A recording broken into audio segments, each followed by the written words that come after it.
여러분 안녕하십니까? 샤르의 무기고 시간이 다시 왔습니다. 정말 오랜만에. 정말 죄송합니다. 이게 이슈가 많아 우리나라에. 컨텐츠.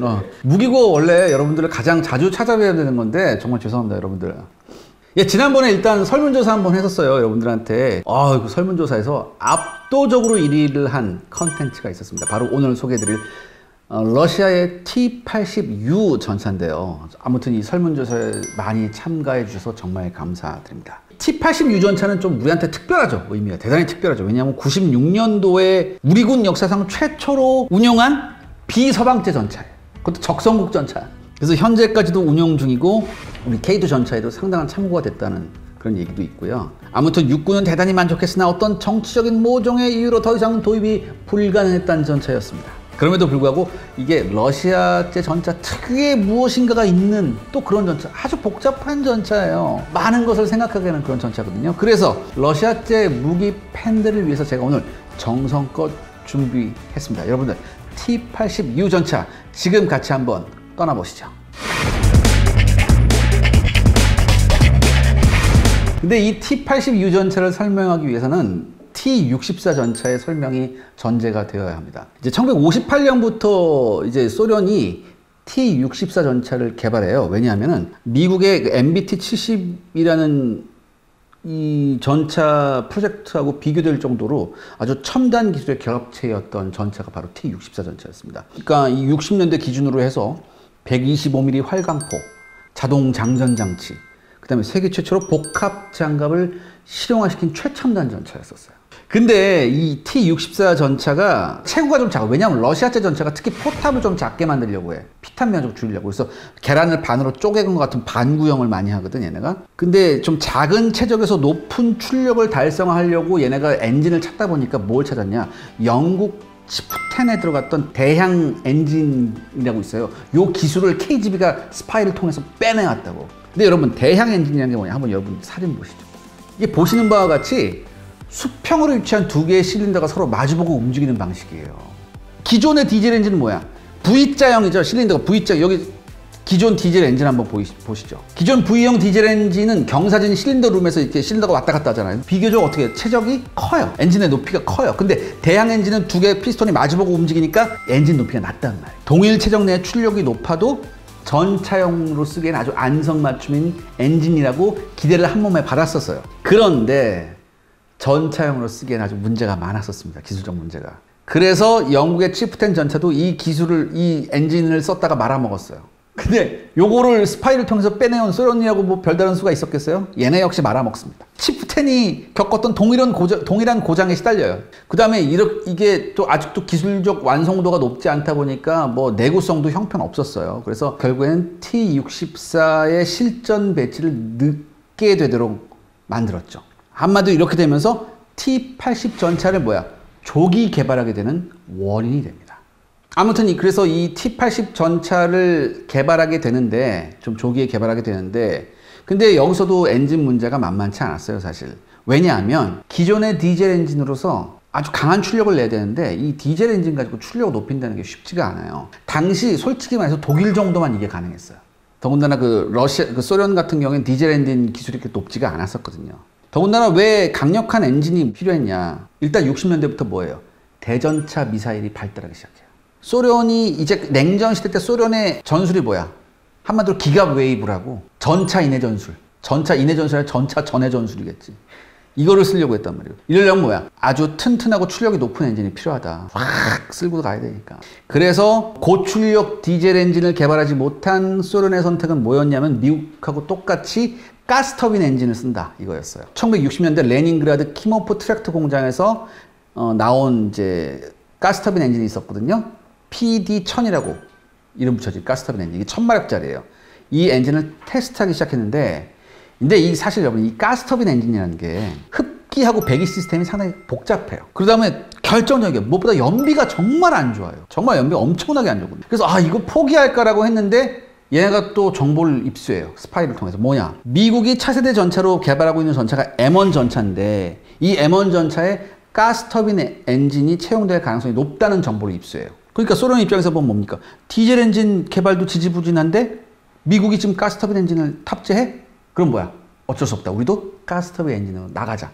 이렇게 결정을 내립니다. 그래서 1970년에 등장한 OB219라는 원형 그 프로토타입이 있어요. 프로토타입 차량에 가스터빈 엔진의 탑재를 결정하게 됩니다. 그 다음에 이때부터 한 6년간 아주 시험 평가를 했어요. 6년간. 정말 짧은 기간은 아닌데, 그래서 1976년에 최초의 T-80 전차가 소련군한테 납품이 됩니다. 그래서 처음에 T-80 전차가 나왔을 때 이게 워낙 비밀보호 정책이 강해가지고 사람들이 처음에는 T-72의 발전형으로 알려져 있었어요. 근데 전혀 그게 아니에요. 전혀 여러분들 잘못 알고 있어요. T-80 전차는요, T-64 전차를 계승하는 진정한 주력 전차예요. 그렇다면 우리가 지금까지 알고 있었던 T-72 전차는 뭐냐? 한마디로 이 T-80 전차를 보조하는 로우급 전차예요. 이게 나중에 밝혀지죠. 아무튼 T-80 전차는요, 이 T-64 전차의 단점을 대폭 개선했습니다. 그래서 고장이 다발했던 아까 자동 장전 장치도 문제가 조금 있었다고 했죠. 요것도 신뢰성을 완전히 개선했었고, 출력 1000마력의 PD-1000T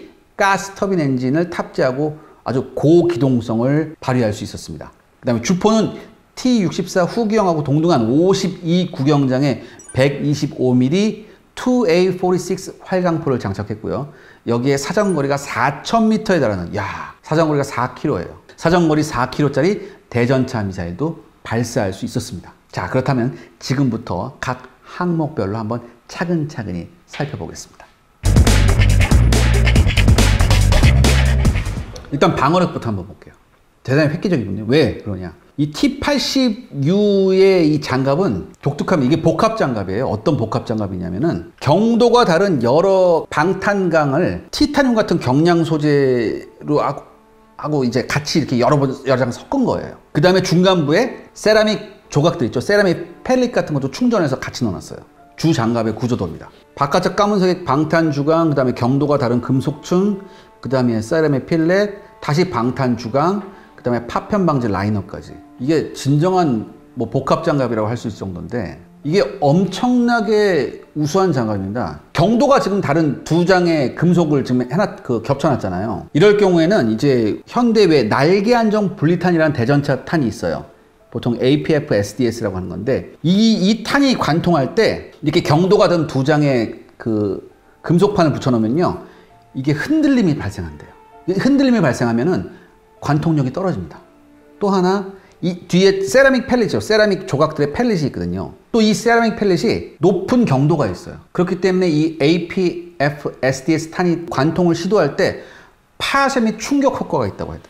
또 하나, 이게 히트탄이라고 있죠. 성형자격탄. 보통 대전차 미사일이나 로켓탄에, 대전차 로켓에 쓰이는 그런 성형자격탄. 이 성형자격탄 같은 경우에는 딱 마주치는 순간 메탈 제트가 쏟아져 들어가야 되거든. 이 메탈 제트에 대한 방어력까지 있대요. 이 세라믹 펠릿이.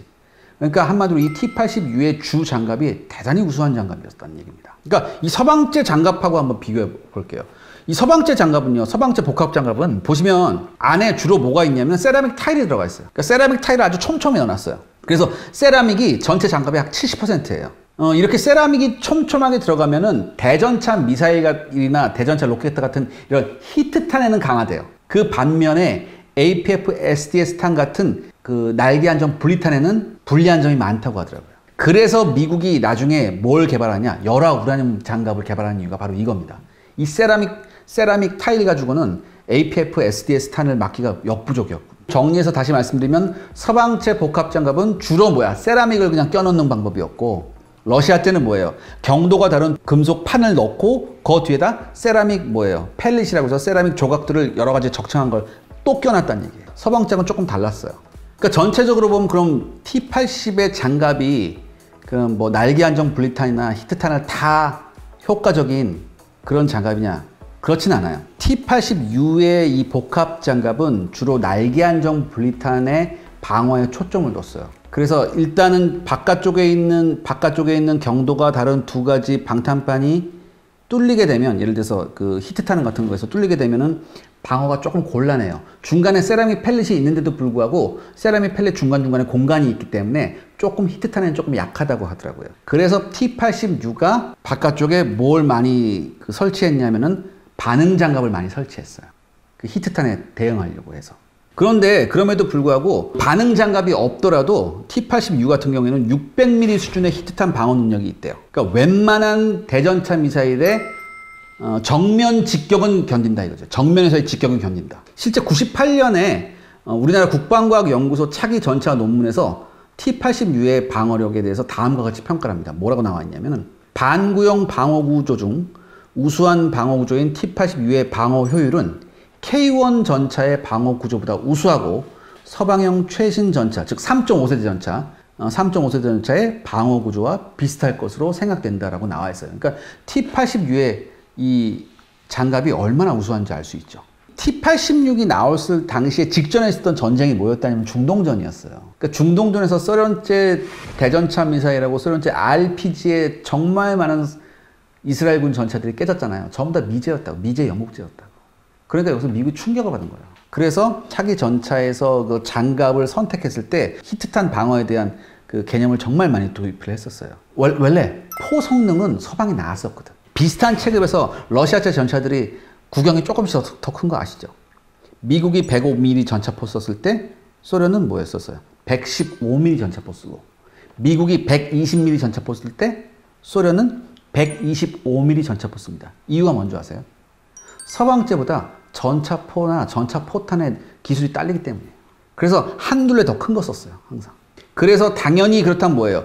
위협하는 대상이 다르겠죠. 위협으로 느끼는 대상이 조금 다르기 때문에 약간 차이가 있기 때문에 러시아는 서방제 전차가 날리는 날개 안정 분리탄을 더욱더 효과적으로 막을 수 있는 그런 장갑 구조로 나가게 됩니다. 그래서 사실 T-86가 나왔을 때 미국이 무슨 생각을 했냐면 적어도 전차 장갑의 방어력에 있어서만큼 우리가 소련보다 10년이 앞서 있다고 생각했어요. 그런데 막상 T-82U의 장갑을 보니까 미국이 깜짝 놀란 거예요. 왜? 방어력이 우리하고 동등하거든. 더군다나 생산 기간, 그다음에 생산 비용은 자기네 거의 절반이야. 충격을 받아요. 그렇기 때문에 냉전이 종식됐음에도 불구하고 미국이 어떻게 했느냐. T-82U 같은 이런 전차가 러시아제 전차가 대량 생산될 것에 대비해가지고 미국이 열화 우라늄을 사용하는 M829 계열의 날개 안정 분리탄 있죠? 그거의 신규 개발을 아주 서두르게 됩니다. 그런 원인이 됐어요. 이 T-82U의 이 장갑이. 네, 근데 반응 장갑도. 네, 그러니까 특히 반응 장갑은 소련제가 참 많이 쓰는데 이 T-82U 포탑에는 이제 콘탁트 5라는 반응 장갑이 있어요. 이제 왜 콘탁트? 이게 콘탁트라는 건 사실 독일어예요, 독일어. 독일 잡지에 최초로 이게 알려졌거든요. 3세대 반응 장갑이에요. 기존의 1세대나 2세대 반응 장갑은 연철 구조물 안에다 화약을 넣어놨어요. 그래서 히트탄에, 그러니까 성형자격탄, 히트탄에 대해서만 방어력이 있는데 이 콘탁트 5라는 이 3세대 반응 장갑은요, 반응 구조물 자체가 아주 고경도 경철 안에 있어요. 강철판 안에 반응 폭약하고 세라믹 플레이트가 같이 들어가 있어요. 이런 반응 장갑을 썼다는 얘기예요. 그러니까 히트탄뿐만 아니라 뭐예요? 날개 안정 분리탄에까지 효과가 있더라. 여기 그림 보시면 전방에 고경도 강, 그 다음에 반응 폭약, 그 다음에 세라믹 플레이트, 다시 고경도 강, 이런 구조로 돼 있어요. 그러니까 이 효과가 어느 정도였냐? 당시 서방제 전차에서 진짜 방어력이 먹어준다고 했던 전차가 뭐냐면 독일제 레오파드 2 A5가 있어요. 포탑 전면이 이 장갑이 쐐기형이에요. 쐐기형. 이 쐐기형의 경사 공간 장갑 구조와 거의 방어력이 동일하다. 이런 결과가 나올 정도였어요. 그리고 여러분 이 T-82U 포탑 한번 보시죠. 사진. 반응 장갑 전면에 무슨 뭐 파편 스크린이 있어요. 파편 방어 스크린이 뭐 이렇게 스커트가 하나 이렇게 있었죠. 파편 방어 스크린이 장착되어 있거든요. 그러니까 이게 뭐냐면은 자칫 적의 소화기에 이게 반응 장갑이 폭발할 수 있거든요. 그러니까 이 소화기의 피탄으로부터 반응 장갑을 보호하고, 그 다음에 뭐야, 반응 장갑이 폭발할 때 혹여나 전차 주변에 아군이 있을 수 있잖아. 그래서 이 폭발 시에 파편이 아군을 덮치지 않도록 이렇게 배려하는 그런 차폐 능력이 있었어요. 근데 국내에 들어온 T-82U에도 이게 있습니다. 콘탁트 5 이 반응 장갑이 있어요. 다만 이게 외부 환경에 장시간 노출되면은 이게 그 성능이 저하된대요. 그래서 요걸 따로 창고에 보관하고 있다가 만약에 전시가 되면 장착을 할 수 있다고 하더라고요.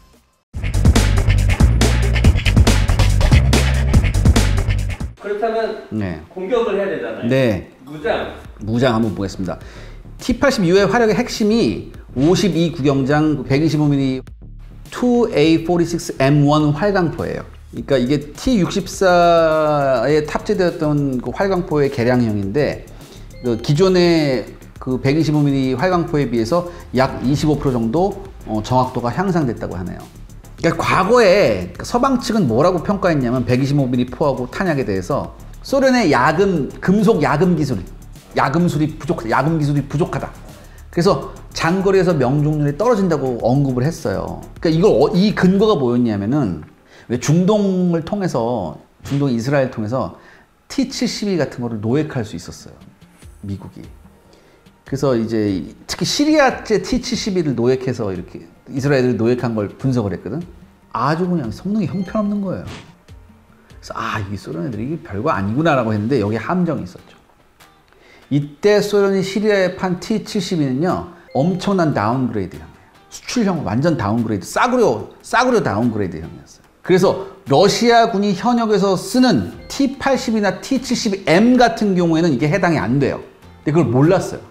그러니까 현재 T-80U에 탑재되어 있는 120mm 활강포는 지금 여러분 저기 서방제 120mm 전차포 천하통일은 어디가 있습니까? 독일이 했죠. 독일 라인메탈사. 얘네 거하고 거의 품질하고 내구도가 비슷하다고 하더라고요. 큰 차이가 없대요. 다만 뭐에서 차이가 나냐? 사용탄에서 차이가 난다. 서방제에 비해서 사용탄이 좀 품질이 기준이 낮아요. 그래서 2000m 이상 장거리에는 좀 명중 오차가 좀 많이 벗어난다. 이렇게 얘기를 해요. 이건 러시아들도 얘기한 거니까. 그러니까 사격 통제 장치도 그러니까 2000m를 최적으로 보고 얘네가 만들어요. 근데 서방제 전차포 탄 같은 경우에는 장거리 사격 능력을 대단히 중요시하거든요. 그래서 3000m 밖에서도 80% 이상의 명중률을 기록할 수 있는 수준의 품질을 요구해요. 서방제 전차들이. 그런데 이런 서방의 품질 기준에 대해서 러시아는 이해할 수 없다는 반응을 보여요. 왜냐? T-86가 등장한 80년대 중반이나 아니면 지금이나 서방제 전차든 러시아제 T-80U 전차든 2000m가 넘으면 아무리 날개 안정 분리탄을 쏴도 관통이 불가능하다. 얘는 이런 생각을 갖고 있어요. 그러니까 2000m가 넘는 3000m에서의 장거리 사격은 탄약 낭비다라는 생각을 해요. 소련 애들이.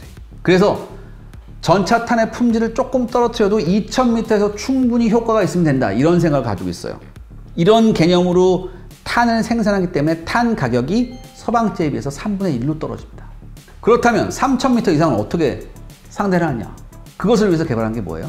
포에서 발사할 수 있는 대전차 미사일이에요.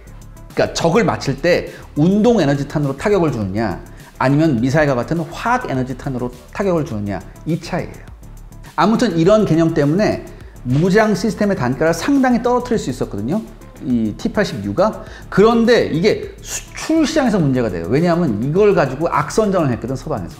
왜? 사격 통제 장치도 형편없고 2000m 넘어가면은 그 명중률도 차이가 많이 나고 이런 걸 막 얘기했다고. 그러니까 수출 시장에서 실패를 해요. 그리고 솔직히 말해서 스펙상으로 좀 딸렸고 특히 사격 통제 장치에서는 확실히 딸렸었거든요, 서방제에 비해서. 근데 실제 이제 우리나라에서도 운용을 했었잖아요. 실제 우리나라에서 운용하신 분 얘기를 들어보면요. 주간의 이동 및 정지간 사격에서는 우리나라 K1하고 비교해서 전혀 떨어지지 않는다. 그런데 야간 작전할 때 그 디스플레이의 해상도는 좀 많이 떨어진다. 이런 얘기를 하더라고요. 그렇지만 2000m, 유효 사정거리는 2000m 내에서는 큰 문제점은 없었다. 이렇게 얘기를 해요. 근데 사실 우리나라는 어때요? 근데 우리나라는 지형상요. 2000m도 유효 사거리가 길죠. 1500m 정도 나와요. 우리나라는. 산악지역이기 때문에. 그래서 우리나라에서 쓰기에는 전혀 문제가 없다는 얘기가 있습니다. 그렇다면 T-80U에서 주로 쓰는 날개 안정 분리탄은 뭐냐? 여기 나와 있듯이 3BM42라는 이런 날개 안정 분리탄인데 1000m에서 관통력이 균질 아변강판 기준으로 약 470mm 수준입니다. 그러니까 보통 북한이 보유한 모든 전차를 2000m 정도에선 다 박살낼 수 있다고 하더라고요. 북한은 T-80이 없어요? 없어요. 걔네는 없죠? 북한이 가지고 있는 건 T-62 전차 있죠? T-64도 아니고 T-62 전차가 기본 베이스인 걸 자기네가 개량해서 한 전차밖에 없어요. 그러니까 걔네 북한제 전차는 우리하고 뭐 작년에 열병식에서 뭐 서방제 전차 비슷한 거 나왔는데 우리하고 붙으면 안 될 것 같아요. 뭐 걔네가 뭐 이렇게 뭐 바깥쪽에 하나 더 둘러쳤겠지. 근데 전체적으로 우리한테 안 돼요. 그 전차의 성능에서 질적 우위가 우리가 현저하거든요. 그래서 미사일을 개발하는 거죠. 아, 그럼. 전차 대 전차로 붙으면 솔직히 내 생각에 갈아엎을 수 있어요. 완전히. 자, 아까 말씀해 주셨던 네. 포발사 대전차 미사일, 전차에서 대전차 미사일 발사. 그러니까 T-80US는 이게 포발사 대전차 미사일이 9M119이라는 이런 미사일인데 이게 별도의 사격 통제 장치로 이제 발사가 돼요. 근데 포수용 조준경에서 발산되는 이제 레이저 빔을 이용해서 이걸 유도하는데 유도 거리가 무려 5,000m까지 돼요. 그다음에 이게 또 운용 방법도 이제 나중에 조금 말씀드릴 거지만은 캐로잘이라는 자동 장전 장치에서 자동으로 미사일하고 장약하고 같이 붙어서 발사가 돼요. 근데 이게 여러분 대전차 미사일의 가장 큰 문제점이 뭐냐면은 미사일의 속도가 느리기 때문에 얘가 날아갈 때까지 계속 조준해 줘야 되는 거야. 그러니까 미사일의 속도가 되도록 빠르면 좋죠. 근데 이 9M119의 이 속도가요 무려 초속 800m예요. 그러니까 웬만한 포탄하고 비슷해요. 그래서 5,000m까지 유도하는데 6초밖에 안 걸린대요. 6초밖에. 그 다음에 이게 보통 여러분 생긴 거 보시면 알겠지만 미사일 치고는 약간 이상하게 생겼죠. 그러니까 보통 이제 포발사 미사일이라는 용어를 쓰지만 사실은 이 탄은 추진체가 없어요. 그러니까 미사일이 아니라 유도포탄이에요. 쉽게 말해서 유도포탄이에요. 근데 이게 운용자가 하는 말을 들어보면 명중률이 엄청나대요. 4,000m 밖에 있는 적 전차에 왜 이게 포탑하고 차체가 만나는 좁은 틈 있죠? 여기를 쏙 맞출 수 있을 정도라고 하더라고요. 이게 또 이건 발사하면요 바로 직선 날아가는 게 아니라 바로 5m 정도까지 올라갔다가 내려가요. 그래서 목표에 도달하기 전 약 500m에서 고도가 갑자기 낮아지면서 장애물이 부딪히지 않고 딱 들어갈 수 있다고 하더라고요. 그러니까 중간에 장애물이 있어도 5m 올라가니까 중간에 무슨 장애물이 있어도 날아갈 수 있다. 그래서 개발 목적은 현역 러시아군 교보면은 뭐라고 나와 있냐면은 장거리에 위치한 2세대 전차 혹은 대전차 미사일을 운영하는 적 차량 그리고 경우에 따라서는 적 헬기한테도 쓸 수 있다 이런 얘기를 하네요. 관통력이 중요하겠죠. 관통력은 대략 거리에 상관없이 700mm 수준이래요. 그리고 한 발당 가격이 4만 달러 정도 한다고 하더라고요. 아니 그러면 네. 그 주포보다 나은 것 같은데. 네. 아까 400mm 또. 근데 한 발당 4만 달러잖아. 비싸잖아. 4천만 원짜리 포탄이란 말이야. 그래서 T-80U에는 4발 정도 실려요. 4발. 근데 여기에서 정말 많은 노하우를 우리가 얻었거든요. 그래서 우리 K2 흑표 있죠? 여기에도 비슷한 탄약이 탑재될 예정이에요. 아까 잠깐 말씀 주셨던 네. 자동 장전 장치인데 이름이 좀 어려웠어요. 캐로젤식 자동 장전 장치. 캐로젤. 네. 캐로젤식. 예.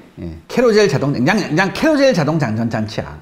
그러니까 T-64 시절에 이제 개발이 됐는데 이때 트러블이 많아서 이걸 완전히 개량을 했어요. 그래서 이게 장전 속도는 분당 9발이래요. 그러니까 이게 자동 장전 장치가 없는 M1A1이 정지할 때는 10에서 11발 쏠 수 있거든요. 1분당. 근데 이동할 때는 사람이 해야 되니까 4발에서 6발 할 수 있어요. 근데 이 캐로젤식은 이동간 정지간 상관없이 무조건 1분당 9발 할 수 있거든. 그러니까 상당히 우수한 거죠. 그러니까 캐로젤은 탄이 그 포탑 바닥에 장약하고 함께 이제 수평으로 돼 있어요. 내가 이런 말 하면 잘 모르겠죠? 자, 영상으로 보시죠.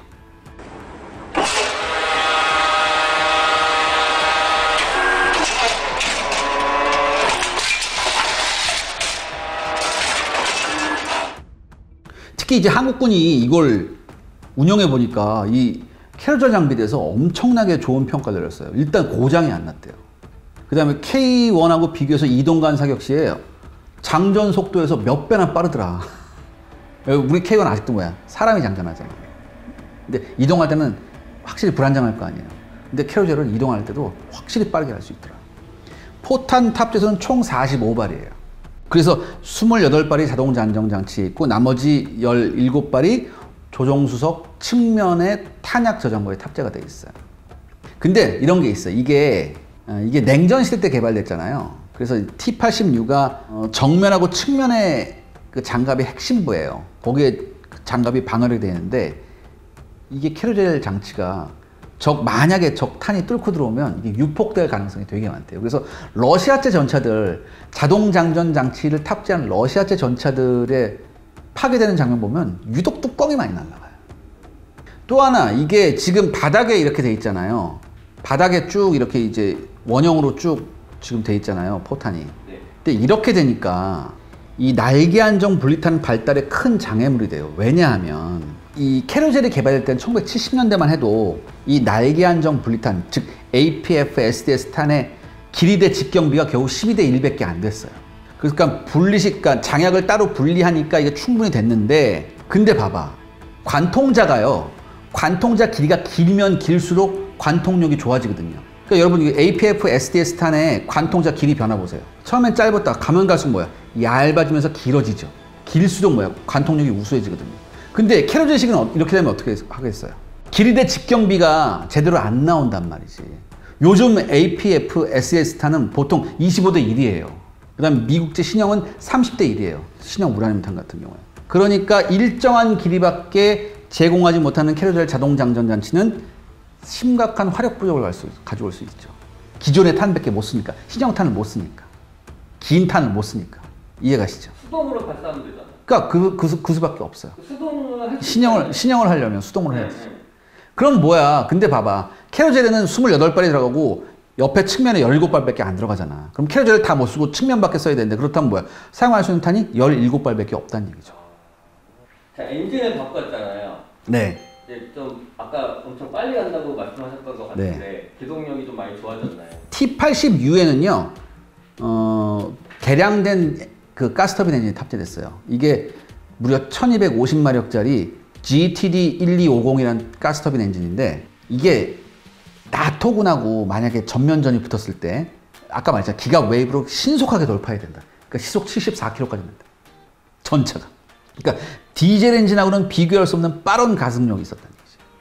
또 빠른 가속력 뭐냐? 이게 전차예요. 오늘 왜 안 가져오셨어요? 없어. 이게 전차야. 이게 순간적으로 빠른 가속력이 확 나는 게 왜 중요하냐면, 적 대전차 미사일이 왔을 때 대전차 미사일 유도해야 되잖아. 근데 막 빠르게 갑자기 순간적으로 확 움직여봐. 그러면 이게 맞추기 힘들다. 근데 디젤 전차는 이게 좀 힘들어요. 속도가 이렇게 순간적인 가속력을 내기가 좀 디젤 전차가 힘들거든요. 또 하나, 이제 이게 러시아가 추운 나라잖아. 소련이 추운 나라잖아요. 근데 디젤이 추운 나라에서 트러블이 많아요. 그래서 가스터빈 엔진을 이용해서 여러 가지 문제점을 개선했는데, 문제는 뭐라 그랬죠 아까? 연비요. 이 극악의 연비래. 이 T80U는요 5개의 내부 연료 탱크하고 2개의 외부 연료 탱크 해서 총 한 2370리터의 연료가 탑재가 되는데요, 이론적으로는 440km를 갈 수 있대요, 항속거리가. 근데 우리가 실제로 한번 이걸 해봤다지. 그래서 이제 야지하고 도로 번갈아 가봤대요. 그러니까 겨우 300km 나오더래요. 440km 턱 덮고 300km 나오더래요. 그 다음에 외부 없이 내부 연료통만 채우고 가봤더니 200km밖에 못 가더라. 이거는 K1의 절반이에요. 다만 순간 가속력하고 그 다음에 등판 능력 있죠? 경사 등판 능력. 이거는 발군이었다. 그 다음에 비교적 소음도 작았대요.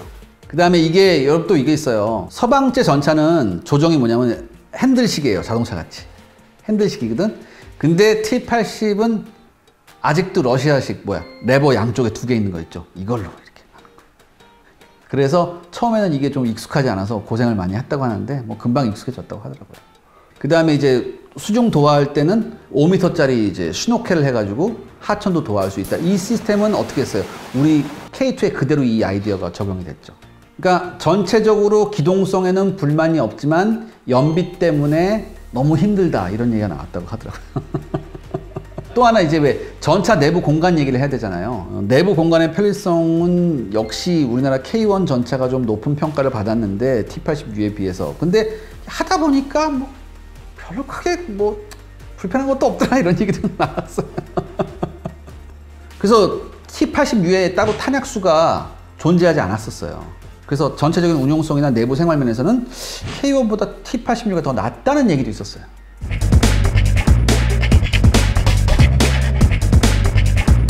자, 우리의 인연에 대해서 제가 말씀드리겠습니다. 이제 우리나라 이제 6공화국 때 북방 정책이라는 걸 했었어요. 적어도 기술 계통에 있는 사람들한테는 우리 한국군 및 국내 기술 개발에 매우 긍정적인 영향을 끼친 게 바로 북방 정책이었다. 이런 얘기가 있더라고요. 특히 그때 러시아한테 우리가 차관을 제공했거든.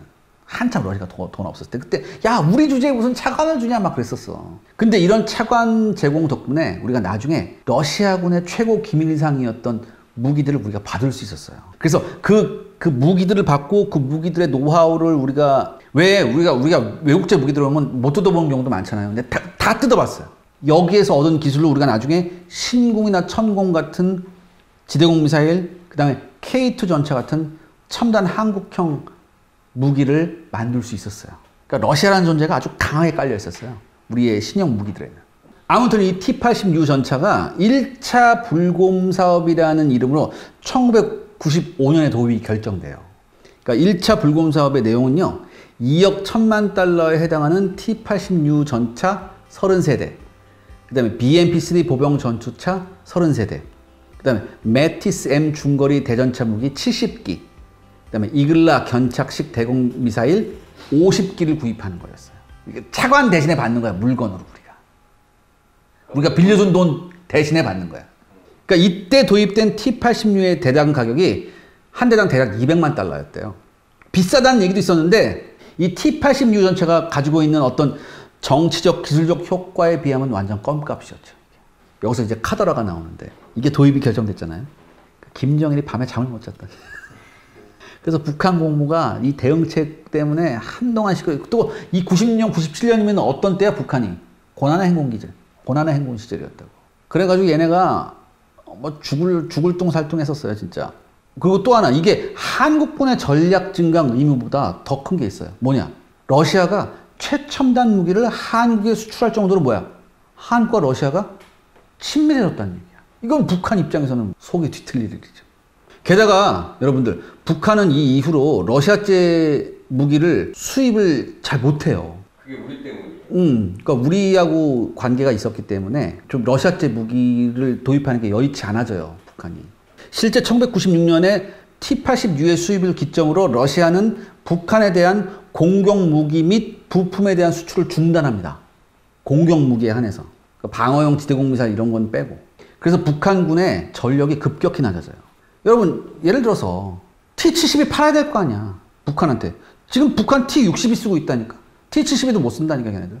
계속 T-60이 가지고 그냥 개량해서 쓰고 있다니까. 천마호, 폭풍호, 이러면서. T-70이 못 쓰잖아요. 시리아 애들도 쓰고 있는 거. 그래서 97년에 얘네가 경제난까지 겹쳐져가지고 여단급 부대의 기동훈련 자체가 사라져요, 북한이. 아무튼 이렇게 우리가 T-86을 도입하게 되니까 1996년에 30명의 전차병이 러시아 이제 기갑학교에 파견돼서 교육을 받게 되고. 운용을 위한 기술. 네. 그러니까 이 전차 운용을 위한. 근데 여러분 이게 있어요. 이때가 냉전 끝나고 얼마 안 돼서 얘네가 엄청난 경제난에 시달리잖아요. 그러니까 이 러시아군 전차 이 공장도 이제 전차를 팔아야 될 거 아니야. 주문량이 전성기 때 20%밖에 안 되더래. 경제난에 시달렸던 러시아 입장에서는 무기 수출이 절실했어요. 소련이 붕괴됐을 때 어땠냐면 여러분들, 예를 들어서 뭐 어떤 사단이 있지, 어떤 러시아군 어떤 사단이 있어요. 그럼 그 사단장이 왕이야. 그럼 자기 사단 안에 있는 무기 자기가 팔아먹을 수 있었다고. 그래서 국제 무기상들이 우크라이나하고 러시아로 와요. 이게 옛날에 나치 전범 출신의 악마의 무기상이라는 새끼가 하나 있었어. 얘가 냉전 붕괴되자마자 러시아로 가요. 그래서 AK 소총을 사는데 어떻게 사는 줄 아세요? 한정당 얼마가 아니라 무게로 달아서 사왔다고. 무게로 달아서 사오고, 그 다음에 전차도 싹쓸이 해가지고 전부 다 아프리카에 팔아버리고 그랬어, 얘가. 중동에 팔아버리고. 아무튼 이때 이만큼 그 러시아는 진짜 엄청나게 고난의 시절이었어요. 근데 하필이면 직전에 91년 걸프전에서 T-72가 형편없었잖아요, 전과가. 그러니까 수출 시장에서 완전히 폭망했었거든. 그러니까 뭐예요? 러시아 입장에서는 절대 팔면 안 되는 무기까지 수출 리스트에 올라간 거예요. 그 중에 하나가 T-86이에요. 더군다나 그걸 어디에다 팔어?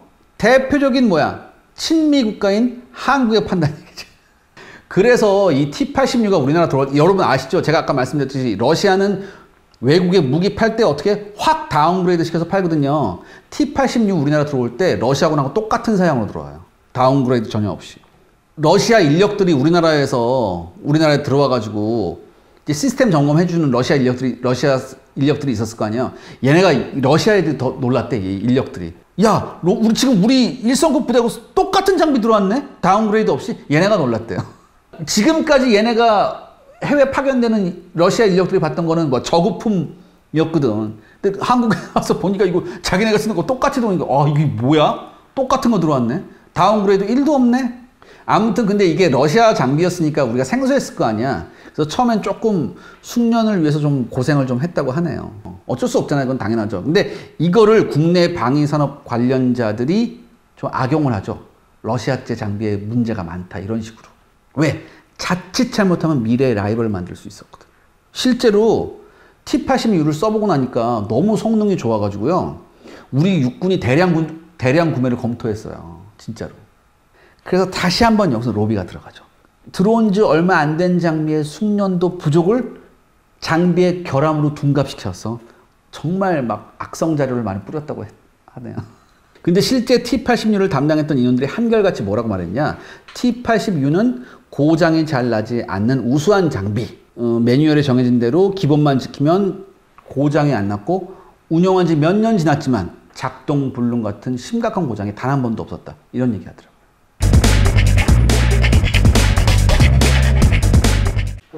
T-82의 이제 실전 사례는 뭐가 있을까요? T-82 실전 사례가 T-72보다 훨씬 적어요. 근데 T-80의 첫 번째 실전 사례가 뭐냐면은 체첸 분쟁이에요. 체첸하고 할 때 이거 갖고 들어가는데 여기서 T-86가 개망신을 당하죠. 아작이 납니다. 아직 T-86 가지고 실전을 치러본 경험이 부족했었고 두 번째 당시 투입됐던 T-86가 제대로 된 반응 장갑이 없었다고 하더라고요. 그래서 시가전 같은 데 잘못 들어갔다가 아주 큰 코 다쳤다고 하더라고요. 그 이후에 이제 우크라이나하고 전쟁도 있었고 그다음에 뭐 중동에서 시리아에서도 또 작전이 있었고 그랬잖아요. 이런데 T-86가 가서 이때는 제 몫을 했다고 하더라고요. 앞전에 그 체첸에서의 실패 사례가 있어가지고 철저히 대비하고 들어갔다고 하더라고요. 그래서 꽤 성과가 그 이후엔 좋았다 이런 얘기가 있네요. 근데 사실 약간 슬픈 얘기인데 러시아제 전차를 선택하는 나라들은 이게 좀 부족한 나라들이야. 그러니까 이게 T-86가 예전엔 성능이 좋은데 지금의 3.5세대 전차하고 우리나라 K2 같은 이런 3.5세대 전차하고는 비벼볼 수가 없어요. 조금 부족해요. 아무래도 7, 80년대 기술이니까. 예전에는 T-72 같은 거 대량으로 많이 뿌렸으니까 싼 값에 많이 샀었고 요즘엔 또 전차 팔려는 나라들 많잖아요. 옛날 전차보다는 또 이왕 사는 김에 신상 사는 게 낫지. 그쵸? 단 아직도 돈 없는 나라들은 좀 기웃기웃 한다더라. 그런데 아직 이렇다 그런 게 없었고. 실전 사례는 어쨌든 많지 않다. 실전 사례는 그렇게 많지가 않아요. 우리나라 실전 사례가 있으면 우리나라 실전 사례는 하면 큰일 나죠. 말이 안 되는 거. T-82 한번 정리해 본다면 네. 이게 현재 육군에서 이 T-82U를 중부하고 동부전선 소속의 제3기업 여단에서 집중 배치해서 운용을 하고 있다고 하네요. 그래서 기관총하고 주포 같은 경우는 러시아제 그대로지만 원활한 운영을 위해서 통신 장비 같은 거는 K1 전차하고 동일한 걸로 완전히 다 바꿨다고 하고 일단 처음에 전차 들어오면서 우리가 언제 또 이게 얘네가 중간에 부품 같은 거 이게 잘 안 될지 모르잖아. 그래서 부품이나 전투용 보급 같은 걸 되게 초반에 엄청나게 들여왔대. 그래서 훈련용으로는 약 한 10년에 해당하는 10종의 탄약 77,574발을 들여왔고 그래서 실전과 장기 사용에 대비했고 그래서 평상시에는 과학화 훈련장에서 가상적으로 많이 활약을 한대요. 주한미군이 워게임 할 때 정말 좋아했다고 해요. 진짜 러시아제 전차 나오고 막 그러니까. 그래서 오! 막 이랬다고. 그래서 전체적으로 봤을 때 T-80U는 방어력, 화력, 기동력 이 3박자가 아주 균형 있게 맞춰져 있는 아주 우수한 전차다. 그래서 종합 전투력 면에서는 우리가 보유하고 있는 K1 전차와 동등한 수준이라고 말할 수 있습니다. 특히요, 가장 중요한 게 뭐냐면 우리가 K1 전차 만들었잖아. 처음에 국산 88 전차인데 사실 이게 미국 기술이 다 들어간 거거든, 사실. 제너럴 일렉트릭 기술이 되게 많이 들어간 거예요. 그러니까 우리가 M60 전차를 미국한테 달라고 그랬는데 미국이 거절했어요. 그래서 우리가 레오파드 전차 가져오려고 하니까 미국이 야, 우리하고 전차 개발하자고 해서 만든 게 K1 전차거든요. 그래서 K1 전차는 우리의 독자 개발이라고는 할 수는 없어요, 사실. 근데 우리가 K1 전차 이후에 독자적으로 전차 설계를 하면서 가장 많이 참고했던 게 이 T-80U라고 하네요. 이걸 왜냐하면 T-80U 우리가 마음껏 분석할 수 있었기 때문에. 그래서 K2 설계에 엄청난 도움이 된 전차입니다. 우리나라 국방력에 일조를 한 전차라고 할 수 있죠. 자, 정리하자면요. T-80U 전차는 우리가 그동안 가지고 있던 형편없는 소련제 전차에 대한 그런 선입견을 완전히 깬 전차입니다. 아주 공수주 3박자가 아주 잘 갖춰진 밸런스 있는 전차였고요. 우리나라 전차 개발에 많은 도움이 된 전차입니다. 일선의 주력 전차로서 손색이 없는 전차라고 생각이 됩니다. 우리 그 샤르레 무기고에서 러시아제 전차, 러시아제 장비 좀 잘 안 했던 것 같아요. 그래서 이번 계기로 러시아제 장비들도 좀 여러분들한테 적극적으로 좀 소개해드릴 그럴 기회가 좀 많아졌으면 좋겠습니다. 여러분들 댓글 많이 달아주시면 제가 많이 참고를 하겠습니다. 자, 오늘 샤르레 무기고 여러분들이 원하셨던 T-80U 전차를 알아봤습니다. 자, T-80U 전차를 한마디로 정리해 보겠습니다. 공수주, 삼박자가 잘 갖춰진 전차. 이렇게만 얘기하면 너무 뻔하죠. 야구 선수 중에 누가 있을까요? 예전에 요 시기에 95, 96, 97에 날렸던 야구 선수 중에 이종범이라는 선수가 있었습니다. 저는 감히 T-80U 전차 이종범 선수에 대한 이러면 또 욕을 먹으려나? 죄송합니다. 레전드다. 네. 레전드인데? 네, 레전드입니다. 그 급이다. 네.